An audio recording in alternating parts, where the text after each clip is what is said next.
Fala, gente, beleza? Tô passando aqui mais uma vez aí, trazendo uma reflexão aí pra todos aí, né? Porque eu vi que muitas pessoas desanimaram nesses últimos dias aí, até mesmo relacionado um pouco com o período das eleições.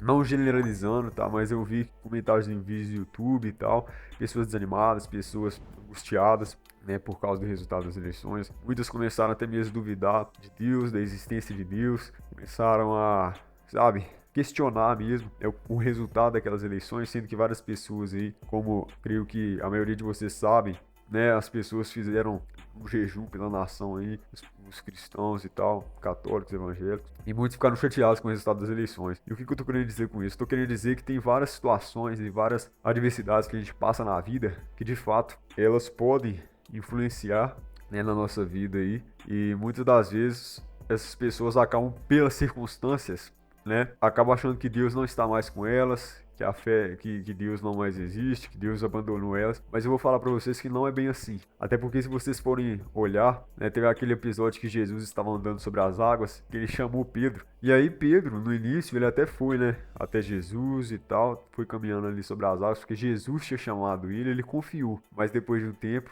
ele começou a olhar para as circunstâncias, a tempestade, e começou a afundar. E ele só não afogou porque a mão de Jesus estava estendida para ele.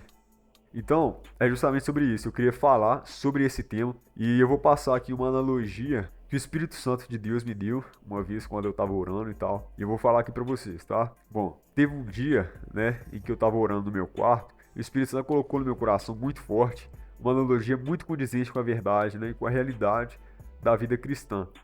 E eu vou compartilhar aqui com vocês. Imagine você com uma pessoa, ela tá querendo viajar para um lugar. E para que ela consiga viajar, ela que depende de um veículo, né? Ela vai ter que colocar combustível nesse carro para percorrer o caminho, né? E chegar ao destino final. E quando essa pessoa vai seguir a estrada da viagem, né? Que por sinal já é mais difícil do que no asfalto, visto que é de terra, entendeu? Ela percebe que deve ter cuidados a mais, porque a estrada tem muitas curvas e pedras, cascalhos e tal, com muitos riscos, né, de acidente, e por isso ela não pode dormir de forma alguma, não pode ter nenhuma falta de atenção e nada do tipo, porque qualquer distração será suficiente para ocorrer um acidente. No decorrer da estrada, pode acontecer de haver pequenos obstáculos, como por exemplo, né, as pedras e tal, para furar o pneu, danificar alguma parte do automóvel e trazer danos até para a própria pessoa. Com isso, aquela pessoa pode acabar se atrasando para a viagem, correndo até mesmo um certo perigo, né? E isso se não acontecer um acidente fatal que não tem volta. Então, gente, vamos analisar aqui por parte o que o Espírito Santo quis me dizer a respeito dessa parábola, qual que é a interpretação e o que isso tem a ver com a vida cristã. Bom, primeiramente, a gente tem que entender que quando eu falo que tem uma pessoa querendo viajar para um lugar, isso somos nós, cristãos. Todos nós, cristãos, nós estamos querendo viajar para um lugar. Nós estamos constantemente numa viagem, entendeu? Até o céu. E para que a gente consiga viajar, a gente depende de um veículo, né? Obviamente. E qual seria esse veículo na vida cristã? A fé. A gente depende da fé para conseguir ver Deus, certo? A Bíblia há vários versículos a respeito disso, que nós somos salvos pela fé e não pelas obras. Então, para que a gente consiga, né? Para que a gente consiga viajar através desse veículo, obviamente que a gente tem que ter combustível. E qual seria o combustível da fé? A oração. Entendeu? A oração que mantém, vamos dizer assim, o carro andando, ou seja, a nossa fé. A oração, ela mantém a fé, de modo que a nossa fé, quanto mais a gente ora, mais a nossa fé em Cristo aumenta. Entendeu? E assim, quando essa pessoa vai seguir a estrada da viagem, né, que eu falo que por sinal já é mais difícil do que no asfalto, visto que é de terra, o que eu quis dizer com isso? Eu quis dizer que na vida cristã, como todos nós sabemos, a vida cristã é muito mais difícil do que a vida no mundo. Porque como muitos sabem, eu já experimentei o mundo e hoje eu experimento a vida cristã. E eu sei que de fato a vida cristã é muito mais difícil. A vida cristã é muito mais difícil, assim como é muito mais difícil pilotar na estrada de terra, né, do que no asfalto, é muito mais difícil de fato você andar na vida cristã, seguindo os princípios da Bíblia, seguindo o que a Bíblia fala para seguir, seguindo os mandamentos, porque que a própria palavra fala, né, o próprio Senhor Jesus fala que aquele que quiser seguir ele deve se negar e tomar a sua cruz, entendeu? Então você vê que a frase de Cristo, ela já é forte. É uma frase forte que muitas das vezes as pessoas negligenciam essas frases dele. Mas a mensagem em si da cruz, ela é difícil. E a gente percebe quando a gente começa a praticar. Mas Mas aí que tá. Muitas das vezes a gente acha que é difícil, é difícil, mas não. Quando você começa a amar a Deus de verdade, ver a experiência que você pode ter com Deus e tal, você vai vendo que é maravilhoso seguir Jesus. Pode ser difícil, assim, pode ser muito difícil, assim, no começo, mas depois vai ficando tranquilo.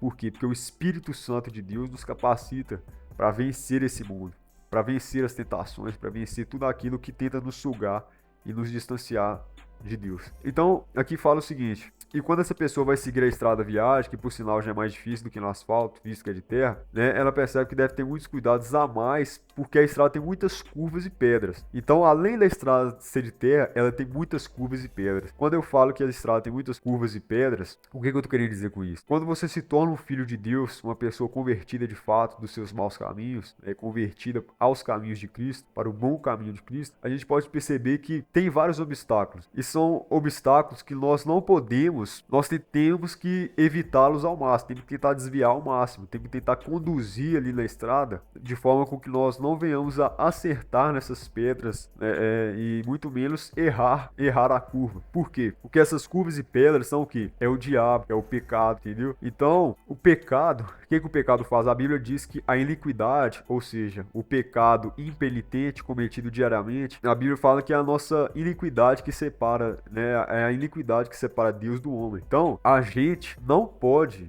ficar vivendo no pecado, porque a gente vai começando a ficar com a mente cauterizada, certo? A gente vai começando, o que é ficar com a mente cauterizada?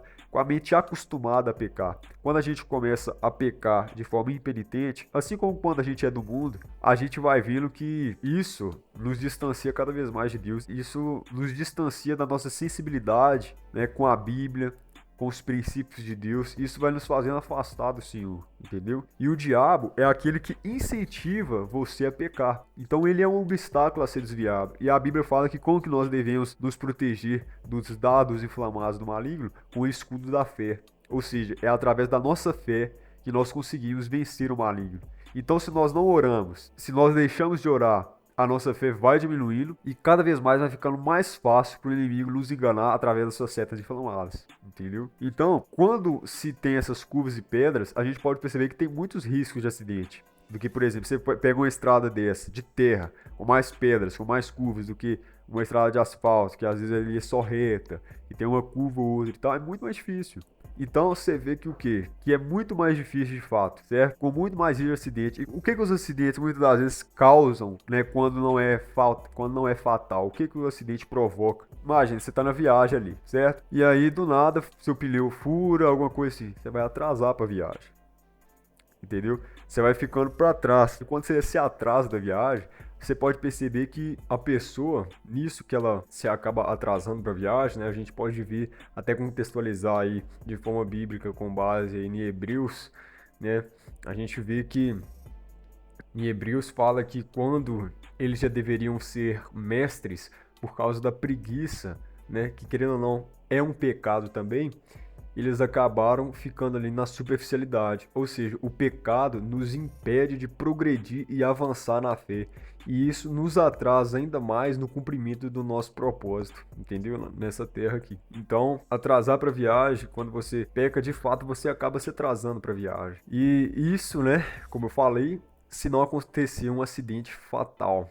Então, a gente pode ver que o acidente fatal ele é possível acontecer também, porque assim como numa estrada, se você for batendo em vários obstáculos, se você não for desviando dos obstáculos, você pode cair num acidente, um acidente esse que pode ser fatal. Na vida cristã também não é diferente, porque se você ficar caindo no pecado, né, se você for ouvindo o diabo ali cada vez mais, isso, consequentemente, isso faz com que a chance de um acidente fatal seja ainda maior, né? Porque você vai ali batendo em vários obstáculos, até que chega um momento que seu carro já está todo danificado, você pode perder o controle do carro e acabar, infelizmente, sofrendo um acidente fatal. Então, na vida cristã é a mesma coisa. Quando você começa, depois de já ter conhecido a verdade, depois de você já ter se convertido de fato, e aí você começa a cair em pecados, e não busca se arrepender, pode chegar um momento da morte espiritual, entendeu? E essa morte espiritual, ela ela vai justamente fazer com que você não perca até mesmo a salvação. Você olha, por exemplo, em Hebreus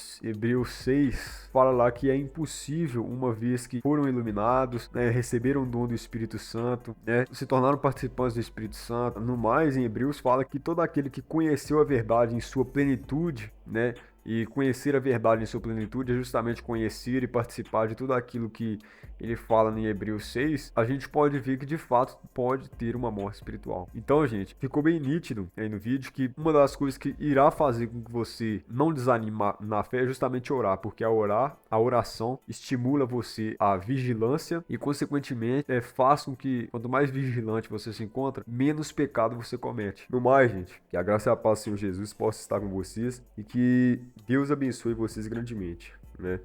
E no final aqui eu gostaria de fazer uma breve oração para que o Senhor possa, né, no nome de Jesus aí, tá verdadeiramente abençoando vocês, não deixando que vocês venham se distanciar dessa intimidade com Deus, nesse secreto que é a oração que os faz vencer, né, as tentações. Senhor meu Deus e meu Pai, Todo-Poderoso, Criador dos céus e toda a terra, Pai, nesse exato momento eu estou aqui diante de Ti para verdadeiramente pedir ao Senhor que o Senhor abençoe todas as pessoas que estão vendo esse vídeo e que o Senhor possa, Pai, em nome de Jesus, amá-las do fundo do teu coração como o Senhor de fato ama. E que, na verdade, não venha ser o Senhor, mas que elas venham a amar o Senhor do fundo do coração. Pai, que elas venham entender a importância da oração, Pai. Pai, que elas venham gostar, Pai, desse momento de intimidade com o Senhor, desse momento no qual nós falamos com o Senhor e o Senhor fala conosco através da oração. Então, que elas não venham, ó Pai, se distanciar da oração, que elas não venham, ó Pai, desanimar da fé, mas que o Senhor venha ter misericórdia, Pai, de cada pessoa, Pai, que está assistindo esse vídeo. Que o Senhor venha, Pai, em nome de Jesus, trazer um renovo espiritual para elas. E que o Senhor, aquelas pessoas que ainda não conhecem o Senhor, que elas passem a conhecer. E aquelas que já conhecem, mas estão um pouco distantes, que elas se aproximem novamente. Não permita, Pai, que a morte espiritual se achegue a essas pessoas, nem que o diabo influencie essas pessoas, mas que o Senhor, Pai, verdadeiramente esteja lá com elas, ajudando elas em todo momento. Em nome de Jesus, que eu oro e te agradeço. Amém. No mais, gente, muito obrigado para todo mundo que assistiu esse vídeo. Espero que vocês tenham gostado. Não se esqueça de assistir a segunda parte desse vídeo, que será um testemunho que testifica que isso tudo que eu falei é verdade. Siga o nosso Instagram, siga também o nosso YouTube, se inscreva. Não esqueça de ativar o sininho, curtir e compartilhar com mais pessoas. Valeu!